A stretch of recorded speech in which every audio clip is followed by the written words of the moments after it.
Hello champions, welcome back on अड्डा 24/7 class 9 and 10 YouTube channel. तो science के session में आप सभी का वेलकम है, स्वागत है। और आज का सेशन बहुत इंपॉर्टेंट है क्योंकि आप जैसा देख पा रहे हो मैं डेरिवेशन कराने वाला हूं। जी हाँ, डेरिवेशन जो कि बोर्ड एग्जाम में पूछा जाता है और बोर्ड एग्जाम काफी नजदीक आ चुका है। तो अब आपका ये मोटिव होना चाहिए कि जो भी इंपॉर्टेंट डेरिवेशन है वो मैं पढ़ लूं। और डेरिवेशन में स्टेप वाइज सारा कुछ लिखना होता है और पूरे के पूरे नंबर आपको आसानी से मिल जाते हैं। तो चलिए, derivation of equivalent resistance of resistors in series combination, वो आज हम सेशन में कवर करेंगे। तो सेशन को एंड तक देखना। छोटा सा डेरिवेशन है, बड़े काम का डेरिवेशन है। पैरेलल कॉम्बिनेशन का डेरिवेशन ऑलरेडी मैंने पढ़ा दिया है, आप उस वीडियो को चैनल पे जाके देख सकते हो, प्लेलिस्ट में मिल जाएगा।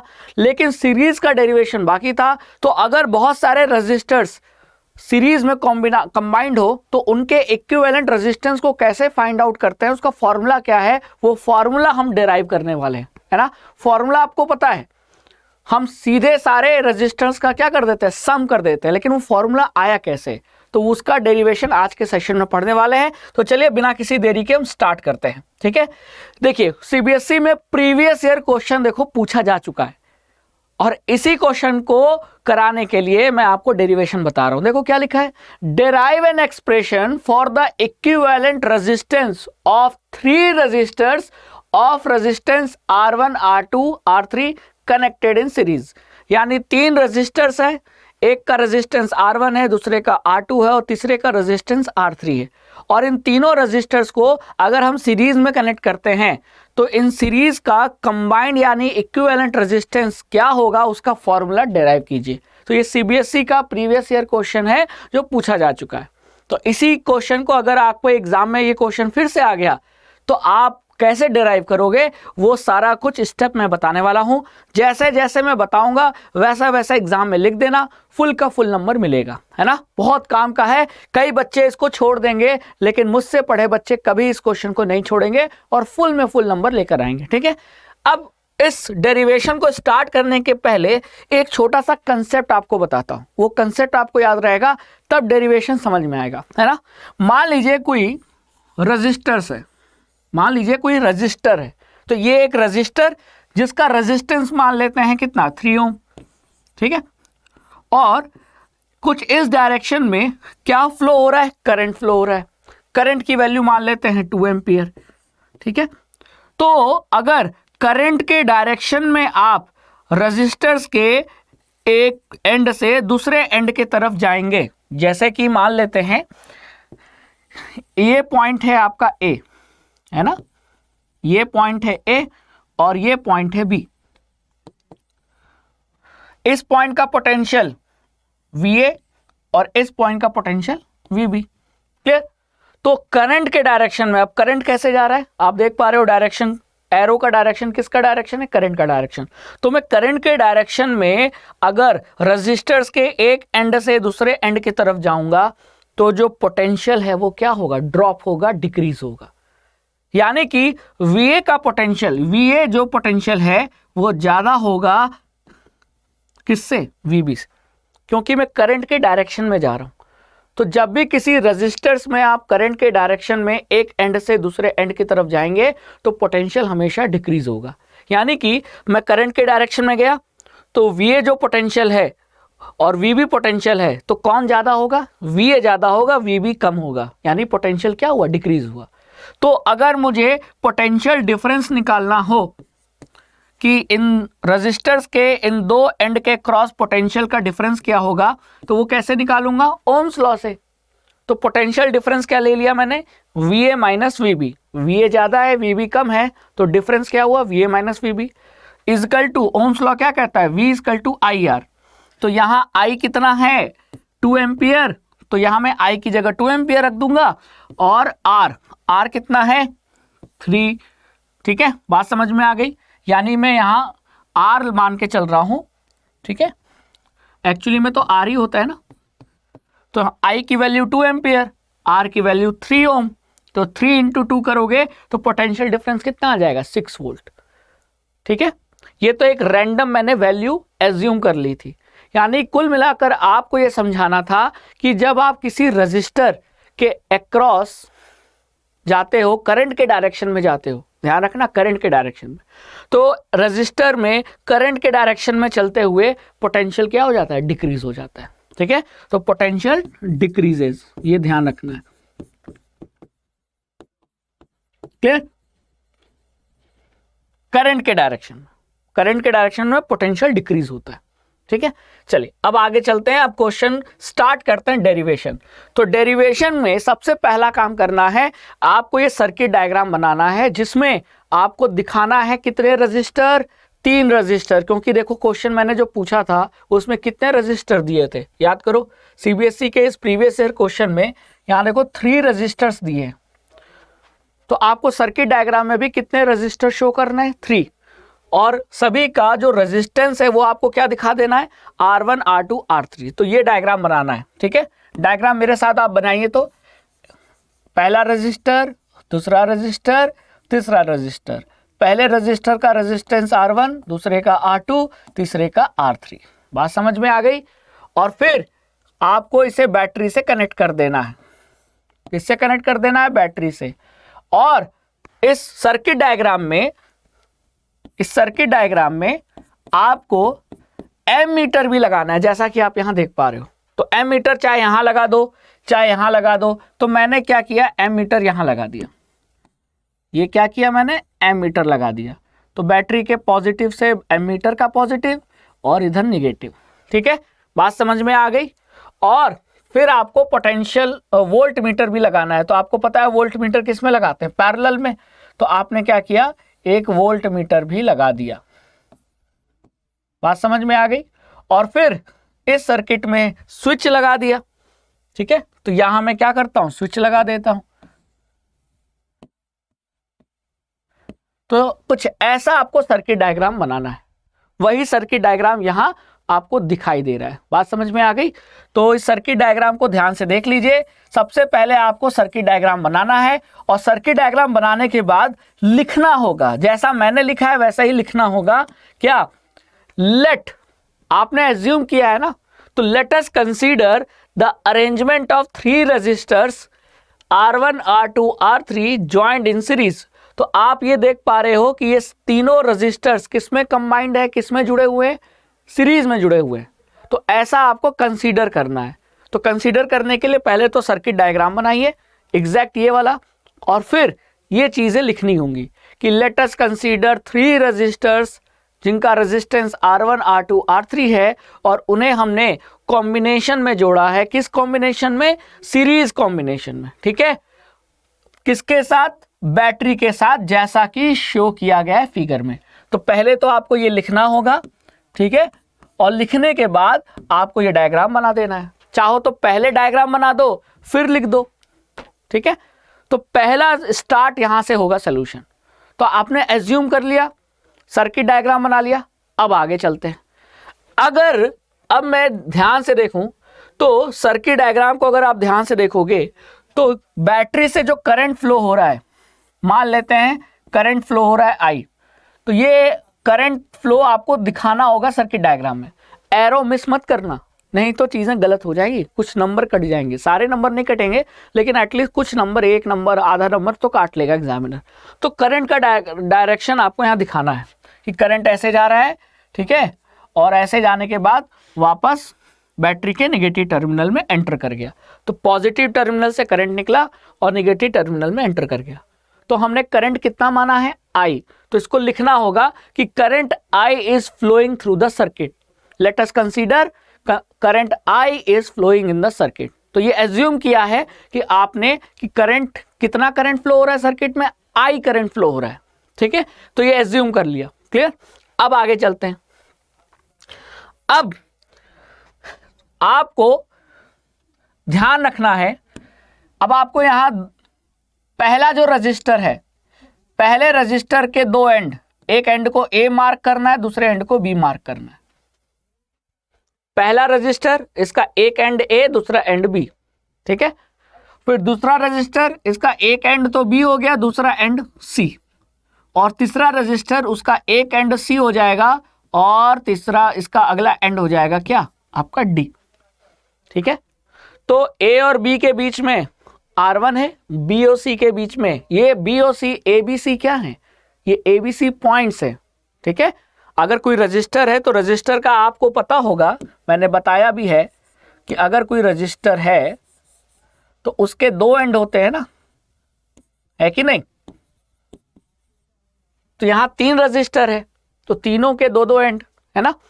तो R1 का एक एंड बी ए, दूसरा एंड बी, R2 का ये वाला एंड बी हो गया तो अगला सी हो गया, R3 का ये सी तो अगला डी। क्लियर।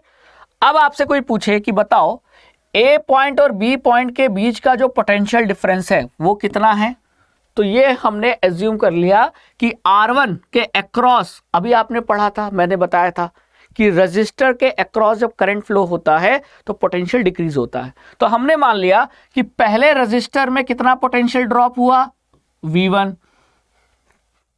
ठीक है। The potential difference between A B कितना होगा, V1।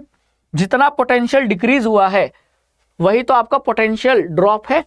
तो हमने ये माना कि R1 के अक्रॉस जो पोटेंशियल डिफरेंस है, यानी जो पोटेंशियल डिक्रीज हुआ, क्यों डिक्रीज हुआ, क्योंकि अभी मैंने पढ़ाया था कि करंट का डायरेक्शन में जब आप किसी रजिस्टर के अक्रॉस चलोगे या आगे बढ़ोगे तो पोटेंशियल डिक्रीज होता है, यानी VA का पोटेंशियल ज्यादा होगा, VB का कम होगा। तो जब आप VA माइनस VB करोगे तो कितनी वैल्यू आ गई, V1। उसी तरह B और C के अक्रॉस जो पोटेंशियल डिफरेंस है वो V2, और C और D के अक्रॉस जो पोटेंशियल डिफरेंस है वो V3। तो हमने वही माना द पोटेंशियल डिफरेंस। फिर आपको ये लिखना होगा कि the potential difference between A and B is V1, B and C is V2 and C and D is V3। Clear. अब आपको पोटेंशियल डिफरेंस तो पता चल गया, हर रजिस्टर के एंड के अक्रॉस जो पोटेंशियल डिफरेंस है वो आपको पता चल गया, V1, V2, V3। अब मैं आपसे कहूं नेक्स्ट स्टेप में अब आपको क्या करना है, V1, V2, V3 की वैल्यू निकालना है। कैसे निकालोगे, ओम्स लॉ अप्लाई करके। तो ओम्स लॉ क्या कहता है, V इक्वल टू IR। तो V1 इक्वल टू क्या होगा आंसर, V1 इक्वल टू, अब देखते हैं। अब सीरीज में करंट की वैल्यू तो सेम रहती है क्योंकि करंट के पास फ्लो होने का एक ही रास्ता है।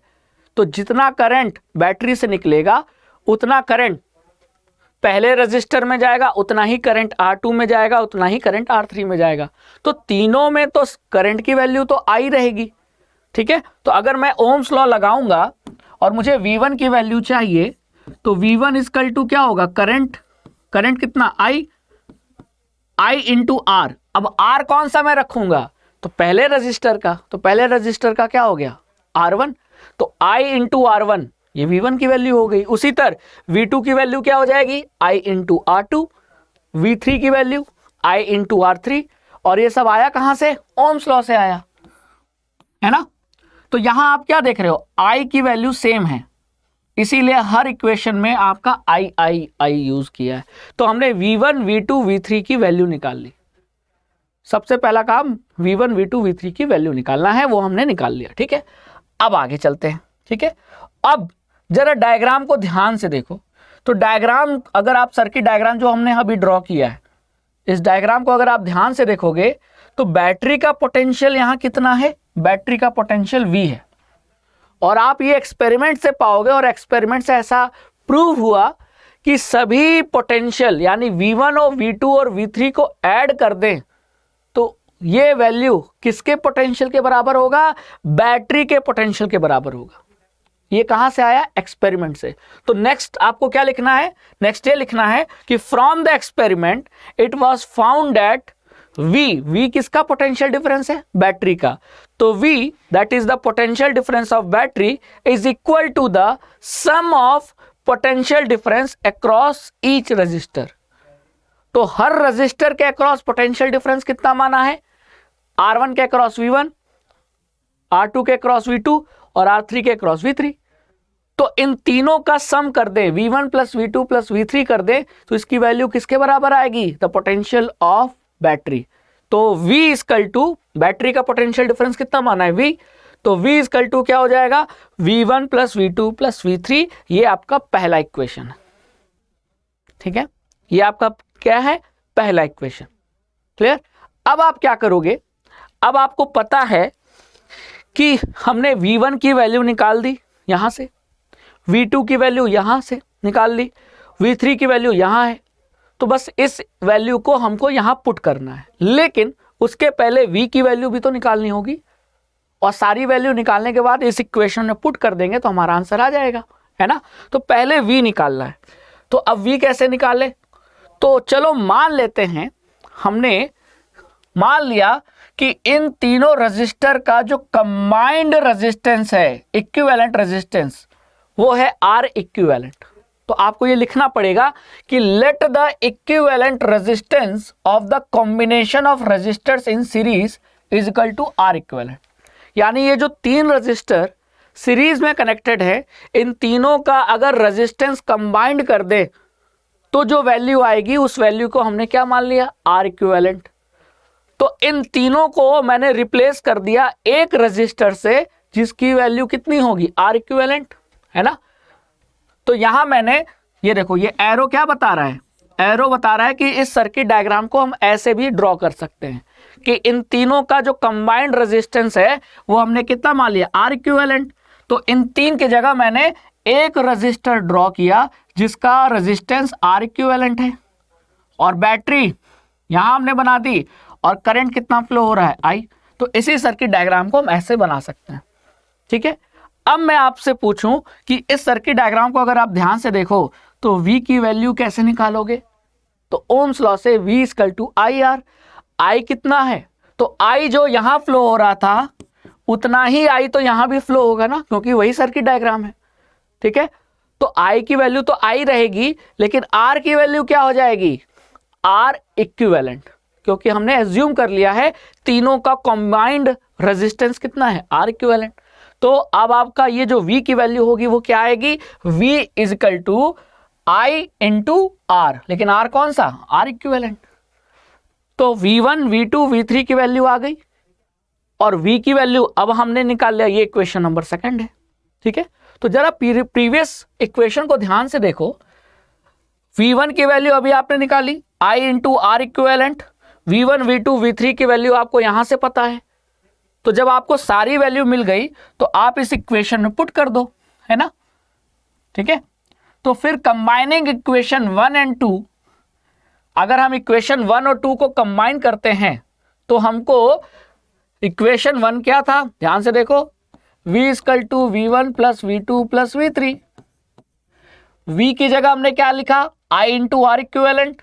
V1 की जगह याद होगा पहले हमने निकाल चुका है, हमने निकाला है ना, ये देखो, ये देखो V1 की वैल्यू कहाँ निकाली है, ये निकाली है, V2 की वैल्यू ये, और V3 की वैल्यू ये, ठीक है। और इसको आप बस इस फॉर्मूले में क्या कर दो, पुट कर दो, इस वाले फॉर्मूले में।